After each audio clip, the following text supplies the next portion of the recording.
ಡೆವಿಲ್ಗೆ fans ಬಹುಪರಾಕ್ ಹೇಳ್ತಿದ್ದಾರೆ. Full celebration mode ಅಲ್ಲಿ ದರ್ಶನ್ ಅವರ ಸೆಲೆಬ್ರಿಟೀಸ್ ಇದ್ದಾರೆ. 300ಕ್ಕೂ ಹೆಚ್ಚು ಥಿಯೇಟರ್ಗಳಲ್ಲಿ ತೆರೆ ಕಂಡಿದೆ ಡೆವಿಲ್. ಬೆಂಗಳೂರಿನ ಎಲ್ಲಾ ಥಿಯೇಟರ್ಗಳಲ್ಲಿ ಡೆವಿಲ್ ಅಬ್ಬರಿಸ್ತಾ ಇದೆ. ದರ್ಶನ್ ಡೈಲಾಗ್ ಹೇಳಿ ಪಟಾಕಿ ಸಿಡಿಸಿ ಫ್ಯಾನ್ ಸೆಲೆಬ್ರೇಟ್ ಮಾಡ್ತಿದ್ದಾರೆ. ದರ್ಶನ್ ಕಟ್ಔಟು ಬ್ಯಾನರ್ಗೆ ಅಭಿಮಾನಿಗಳು ಕ್ಷೀರಾಭಿಷೇಕವನ್ನ ಮಾಡ್ತಿದ್ದಾರೆ. ಎದ್ರೆ ನೆಮ್ಮದಿಯಾಗಿರಬೇಕು ಅಂತ ದರ್ಶನ್ ಫ್ಯಾನ್ಸ್ ಹೇಳ್ತಾ ಇದ್ದಾರೆ. ಕ್ಷೀರಾಭಿಷೇಕ ಬಹಳಷ್ಟು ಫ್ಯಾನ್ಸ್ಗಳು ಅವರವರ ನಾಯಕ ನಟರಿಗೆ ಮಾಡ್ತಾರೆ. ಆದರೆ ಎಷ್ಟೋ ಜನಕ್ಕೆ ಕುಡಿಯೋಕ್ಕೆ ಹಾಲು ಇರೋದಿಲ್ಲ, ಅಂಥವ್ರಿಗಾದರೂ ಅದನ್ನು ದಾನ ಮಾಡಿದ್ರೆ ಒಳ್ಳೇದಾಗುತ್ತೆ. ಅದನ್ನು ಬಿಟ್ಟು ಕಟ್ಔಟ್ಗಳಿಗೆ ಹಾಲನ್ನು ಅಭಿಷೇಕ ಮಾಡೋದು, ಅನ್ನದಾನ ಮಾಡ್ತಾ ಇದ್ದಾರೆ, ಅದನ್ನು ಅಪ್ರಿಷಿಯೇಟ್ ಮಾಡಬೇಕು. ಆದರೆ ಕಟ್ಔಟ್ಗಳಿಗೆ ಹಾಲು ಸುರಿಯೋದು ಮತ್ತೊಂದು ಮಾಡೋದು ಅದನ್ನು ಒಪ್ಕೊಳ್ಳಿಕ್ಕಾಗಲ್ಲ. ಇನ್ನು ನಟ ದರ್ಶನ್ ಸಹೋದರ ದಿನಕರ್ ಅವರನ್ನ ನಮ್ಮ ಪ್ರತಿನಿಧಿ ದೀಪಿಕಾ ಮಾತನಾಡಿಸಿದ್ದಾರೆ. ಏನು ಹೇಳಿದ್ದಾರೆ ಬನ್ನಿ. ದರ್ಶನ ರಾಜ್ಯಾದ್ಯಂತ ಶುರುವಾಗಿದೆ. ನಮ್ಮ ಜೊತೆಗೆ ಅವರ ಬ್ರದರ್ ದಿನಕರ್ ತೂಗುದೀಪ್ ಅವರಿದ್ದಾರೆ, ಮಾತಾಡಿಸ್ತೀನಿ. ಸರ್, ಸಿನಿಮಾ ನೋಡಿಲ್ಲ ಅಂದಿದ್ರಿ, ಯಾಕೆ ಲೇಟ್ ಮಾಡಿದ್ರಿ ಸರ್? ಇಷ್ಟೊತ್ತು ಯಾಕಾಯ್ತು? 6:30ಗೆ ಫ್ಯಾನ್ ಶೋ ಶುರು ಮಾಡಿದ್ರಿ. 6:30ಗೆ ಶುರು ಆಯ್ತು, ಬಟ್ 6:30ಗೆ ಎದ್ದು ಬರೋಷ್ಟು ಆಗಿಲ್ಲ. ನಿನ್ನೆ ನೈಟ್ ನಾನು ಸ್ವಲ್ಪ ಬೇರೆ ಕೆಲಸದ ಮೇಲೆ ಲೇಟ್ ಆಯ್ತು. ಸೊ ಅದಕ್ಕೆ 10:30 ಶೋ ನೋಡೋಣ ಅಂತ 10:30 ಶೋಗೆ ಬಂದಿದ್ದೆ. ಸರ್, ಆ ಒಂದು ಸೆಲೆಬ್ರೇಷನ್ ನಿನ್ನೆಯಿಂದಲೇ ಶುರುವಾಗಿದೆ, ನೋಡ್ಕೊಂಡು ಬಂದಿದ್ದೀರಾ. ಹೆಂಗನ್ಸುತ್ತೆ ಸರ್ ಸೆಲೆಬ್ರಿಟಿಗಳು ದರ್ಶನ್ ಆರಾಧಿಸುವ ರೀತಿ ನೋಡಿದಾಗ? ನೀವ್ ಹೇಳ್ಬೇಕದ್ನ. ಈಗ ನೀವು ಆಸ್ ಅ ಮೀಡಿಯಾ ಪರ್ಸನ್ ಅವ್ರನ್ನ ನೋಡ್ತಾ ಇದ್ದೀರಲ್ವಾ, ಸೊ ನೀವ್ ಹೇಳ್ಬೇಕು ಹೆಂಗ್ ಅವ್ರ ಅದು.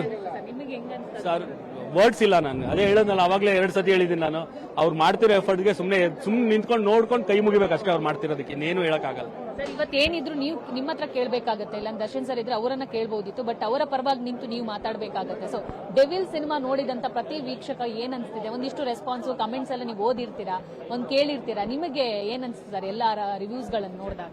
ನಾನು ರಿವ್ಯೂಸ್ ಏನು ಯಾವ್ದು ಚೆಕ್ ಮಾಡಿಲ್ಲ, ಬಟ್ ನನ್ನ ಕ್ಲೋಸ್ ಸರ್ಕಲ್ ಅಂದ್ರೆ ಆನೆಸ್ಟ್ ಆಗಿ ರಿವ್ಯೂ ಹೇಳೋರು ನನಗೆ ಫೋನ್ ಮಾಡಿದ್ರು. ಎಲ್ಲರೂ ತುಂಬಾ ಖುಷಿ ಪಡ್ತಾರೆ. ಆಕ್ಚುಲಿ ಸಿನಿಮಾಲಿ 2 ಕ್ಯಾರೆಕ್ಟರ್ ಬೇರೆ ಬೇರೆ ದರ್ಶನ್ ಮಾಡಿದ್ದಾರೆ ಅನ್ಸುತ್ತೆ, ಒಂದೇ ದರ್ಶನ್ 2 ಕ್ಯಾರೆಕ್ಟರ್ ಮಾಡಿದ್ದಾರೆ ಅನ್ಸಲ್ಲ. ಆ ರೇಂಜ್ ಪರ್ಫಾರ್ಮ್ ಮಾಡಿದ್ದಾರೆ ಅಂತ ತುಂಬಾ ಖುಷಿ ಪಡ್ತಾ ಇದ್ರು. ಅಂಡ್ ಒಬ್ಬ ಸಿನಿಮಾ ಲವರ್ ಆಗಿ ಒಬ್ಬ ಈ ತರ ಕ್ಯಾರೆಕ್ಟರ್ ಪ್ಲೇ ಮಾಡ್ತಾ ಇರೋದನ್ನ ನೋಡೋದೇ ಖುಷಿ. ಸೊ ಅದನ್ನೇ ನಾನು ಎಂಜಾಯ್ ಮಾಡೋಣ ಅಂತಾನೆ ಈ ಥಿಯೇಟರ್ಗೆ ಬಂದಿರೋದು. ಸರ್, 2 ಪಾತ್ರದಲ್ಲಿ ಅಭಿನಯ, ಒಂದು ಡೆವಿಲ್ ಅಂದ್ರೆ ಒಂದು ಕೃಷ್ಣ, ಇನ್ನೊಂದು Dhanush, negative and positive. 2 character ಬಗ್ಗೆ ನಿಮ್ಮ ಹತ್ರ ಹಿಂದೆ ಯಾವತ್ತಾದ್ರೂ ಡಿಸ್ಕಷನ್ ಮಾಡಿದ್ಯಾ ಅಂತ? ಇಲ್ಲ, ನನ್ಗೆ ಹೇಳೇ ಇರ್ಲಿಲ್ಲ ಡಬಲ್ ರೋಲ್ ಅನ್ನೋದು. ಆಮೇಲಿಂದ ಕೊನೆಯಲ್ಲಿ ಆ ಸಾಂಗ್ ಬಂತಲ್ಲ, ಇದ್ರೆ ನೆಮ್ಮದಿ ಆಗಿರ್ಬೇಕು ಅಂತ. ಆ ಟೈಮಲ್ಲಿ ಏನಿದು ಗೆಟಪ್ ಬೇರೆ ತರ ಇದೆಯಲ್ಲ ಅಂದಾಗ ಅವಾಗ ಹೇಳಿದ್ದು, ಇಲ್ಲ ಸಿನಿಮಾಲಿ 2 ಕ್ಯಾರೆಕ್ಟರ್ ಇದೆ ನಂದು ಅಂತ. ಅವ್ನು ಜಾಸ್ತಿ ಅವ್ನ ಸಿನಿಮಾ ಬಗ್ಗೆನೂ ನಮ್ಮ ಹತ್ರ ಏನು ಹೇಳಲ್ಲ, ಅದು ಬರೀ ಡೈರೆಕ್ಟರ್ ಹತ್ರನೇ ಇರುತ್ತೆ ಅವ್ರ ಡಿಸ್ಕಷನ್ಸ್ ಎಲ್ಲ.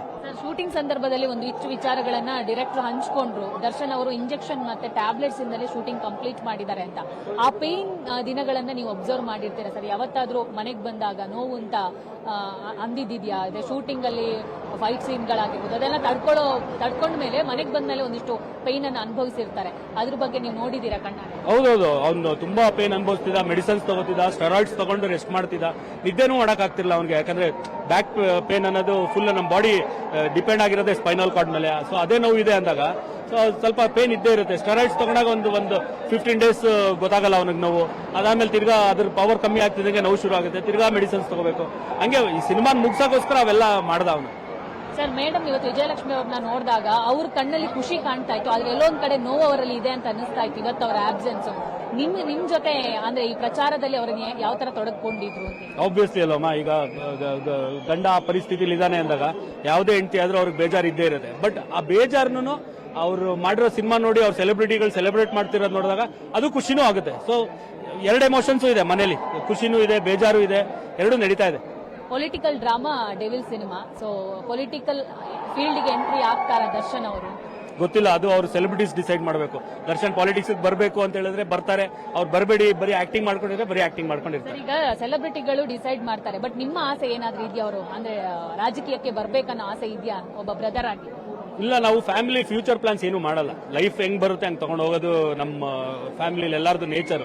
ಈಗ ನಾನು ಅಷ್ಟೇ, ಈಗ ಈ ಸಿನಿಮಾ ಮಾಡ್ತೇನೆ, ನೆಕ್ಸ್ಟ್ ಏನ್ ಸಿನಿಮಾ ಮಾಡ್ತೇನೆ ನಾನು ಅನ್ಕೊಳ್ಳೋದ. ದರ್ಶನ್ ಅಷ್ಟೇ, ಆ ಟೈಮಲ್ಲಿ ಮಾಡ್ತಿರೋ ಸಿನಿಮಾ 1-2 ಸಿನಿಮಾ ಅಷ್ಟೇ ಬ್ಯಾಕಪ್ ಅಲ್ಲಿ ಇಟ್ಕೋತಾನೆ, ಇದಾದ್ಮೇಲೆ ಇದು ಮಾಡಬೇಕು ಅಂತ.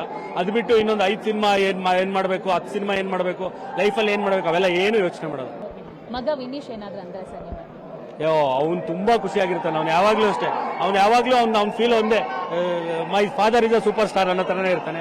ಅಂಡ್ ಅವ್ನು ಅದೇ ತರ ಇದ್ದಾನೆ. ಸರ್, ಕೊನೆಯದಾಗಿ ಈ ಮೂಲಕ ಇವತ್ತು ಇದ್ದೀರಾ ಅಭಿಮಾನಿಗಳಿಗೆ ಇವತ್ತಿಂದ ಶುರುವಾಗಿದೆ ಒಂದು ಜಾತ್ರೆ, ಇದನ್ನ ಯಾವ ತರ ಮುಂದುವರಿಸಬೇಕು ಅಂತ? ನಾನೇನ್ ಹೇಳೋದು, ಹಿಂದ್ಗಡೆಯಿಂದ ನಾವೇನು ಹೇಳಿಲ್ಲ, ಎಲ್ಲ ಅವರೇ ಮಾಡ್ತಾರೆ. ಅವರೇ ಡಿಸೈಡ್ ಮಾಡಿದ್ದಾರೆ ಏನ್ ಮಾಡ್ಬೇಕು ಈ ಸಿನಿಮಾನ ಅಂತ, ಅದ್ ಮಾಡ್ತಾರೆ. ಇದಿಷ್ಟು ದಿನಕರ್ ತೂಗುದೀಪ್ ಅವರ ಮಾತು. ಕ್ಯಾಮರಾ ಪರ್ಸನ್ ಸಂದೇಶ್ ಜೊತೆ ದೀಪಿಕಾ, ಪವರ್ ಟಿವಿ, ಬೆಂಗಳೂರು.